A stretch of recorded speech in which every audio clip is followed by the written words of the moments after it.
Happy New Year. This is Rich Vessel, founder of Advanced Projections, with our January 2024 economic report. Let's review the highlights for December of 2023 and the early part of this month. Employment figures for December came in with a still decent new jobs figure up 216,000, with the unemployment level steady at 3.7%. We still expect unemployment to gradually move upwards over 4%. At levels below 4%, we continue to expect the Fed to stay fully focused on inflation, given this as permission for further actions if necessary. Employment is a lagging indicator in the business cycle, so it typically declines after a downturn has begun. We have a couple of charts in our written report, repeated from last month, which show the characteristic hooks in unemployment data that precede recessions. In the second chart, we took away the COVID disruption so that the data better illustrates these kinds of trends. Annual CPI inflation, headline CPI, through December was announced on January 11th, with the actual reported value as 3.4%, which was 0.3% above expectations.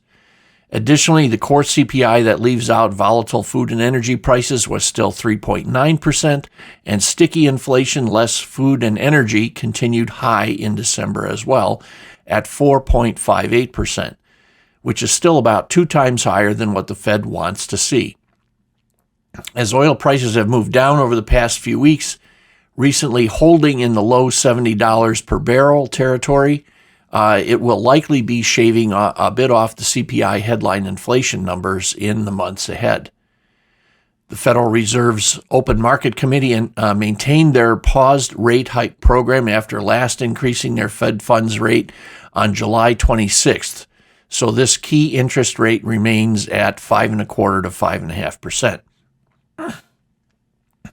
Commensurate with this last FOMC meeting in 2023, the Fed issued a new set of dot plot projections for 2024 through 26, where they imply that their rate hikes have ceased for this cycle and that there is now some potential for 2 to 3 quarter-point cuts in the wind for this year. The continuing solid employment picture is likely to confirm that scenario. Last June, the Fed had essentially promised 2 more rate hikes in the second half of 2024, and July delivered the first. We now consider the low probability of 1 more surprise increase, as core inflation and sticky inflation numbers are still double where the Fed wants to see them. This final increase may come at any time between now and the end of the second quarter of this year, but the probability of it actually happening is now less than 50%, as long as the core and sticky numbers continue in their tenaciously slow declines. The S&P 500 remains in bubble territory once again. A significant equity run-up in December stalled in the first half of January. New cries of "the Fed is done" reignited equities right after the December 13th FOMC meeting announcements, when that hit the streets, and equities headed right up to penetrate the last highs set in August. We are just now heading into the fourth quarter of 23 earnings season, and expectations are for small increases to possibly as down to small declines in year-over-year earnings for most sectors. We had expected some irrational exuberance for a few weeks, but then realistic outlooks for the economy and fourth quarter corporate earnings should again take hold of equity pricing, even while our measures of market overconfidence have again returned to July's extreme levels. Our indicator system keeps our recession risk level at about 90% due to still declining leading economic indicators, but less hawkish Federal Reserve monetary policy signals and ongoing red advanced projections indicators. 2 of our indicators are showing yellow and the other 4 remain red. Now here are the current underlying economic details. Year-over-year consumer price index increases and tight labor markets continue to characterize our economy. General expectations out just ahead of this December CPI announcement were for 3.1% year-over-year inflation, and it came in at 3.4%.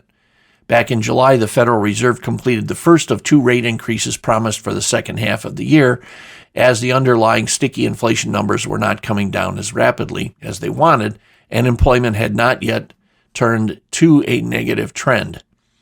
Consumers are still spending massively, even as consumer confidence readings continue to drop, and they have accumulated record amounts of credit card debt, now exceeding $1 trillion.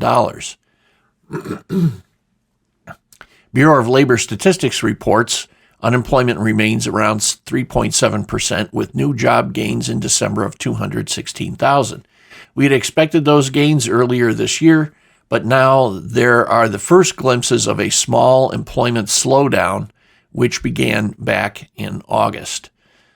We have the summary table A from the BLS report, and it shows slight trends in negative directions right now, year over year, but nothing horrible yet. This currently solid employment situation continues to keep the Fed free to be as aggressive as they deem necessary in their scripts for rates and in their plans for unwinding their balance sheet, thus decreasing the money supply. They have just implied that their rate increases have come to an end, but there's only been a token reduction in the Fed's balance sheet from about $8.7 trillion to $7.7 trillion, so clearly much more needs to be done in that regard. In the energy picture, OPEC and Russia had previously agreed to additional production cuts back in April and August to support prices for their oil. The markets had responded by gradually moving up over $91 a barrel, then retreated slightly to about $90. Global demand forecasts have reversed rapidly, and oil took a rapid dive to the bottom of our expected volatile range, which we had stated was $75 to $95 a barrel. Average gasoline prices across the USA had defied the overall increase in oil prices and remained well below the $4 zone over the last half of the year due to reduced demand and plentiful supplies. Declining demand has been cited as the force driving oil prices back first to the mid-70s, then lower yet. Gasoline has now backed down below $3 a gallon in much of the USA. We recently bought 88E, a 15% ethanol fuel, for $1.80 to $2.20 a gallon. A new production cut announcement that was expected from OPEC Plus did come, but traders chose to wait and see if these new cuts will be significant enough to support and improve prices. The November 30th announcement by OPEC Plus claims membership agreement on voluntary production cuts that were set to begin this January 1st, decreasing global supplies by as much as an additional 2.7 million barrels a day. It now remains to be seen whether these will affect crude prices to any significant degree. Without some geopolitical disruptions, such as the new instability around the Straits of Hormuz, that are perceived to be significant, we don't see crude prices now moving any higher than about $80 a barrel, and further demand weakness could just as easily drive prices down to the low 60s. Natural gas prices have generally declined significantly from the high levels seen at the end of the summer of 2022. Production has now clearly overtaken demand again, even with the U.S. exportation of record amounts of liquefied natural gas in the past several months. Daily natural gas production is approaching 105 billion cubic feet per day, which is astounding from a historical context. The EIA expects Henry Hub prices to remain in the $3 per thousand cubic feet or less for all of 2024 and 2025. Total winter heating bills for gas users will also be significantly lower than last year. Underground storage reserves are already at the high end of their 5-year average range, so prices should remain moderate throughout a winter which is again anticipated to be warmer than average.